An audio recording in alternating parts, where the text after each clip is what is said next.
afya sio starehe ya matajiri. Afya ni haki ya kila Mkenya.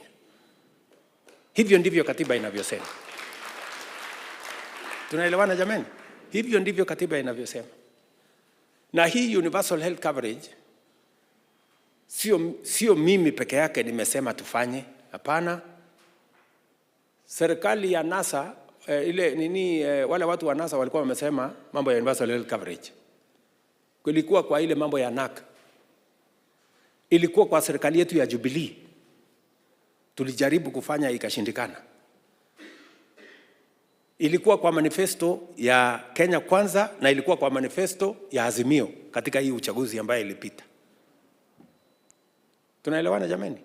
So nikakuja, nikaipangia vizuri. I can now confirm to you. Watu ambao walikuwa kwa NHIF walikuwa watu milioni 7.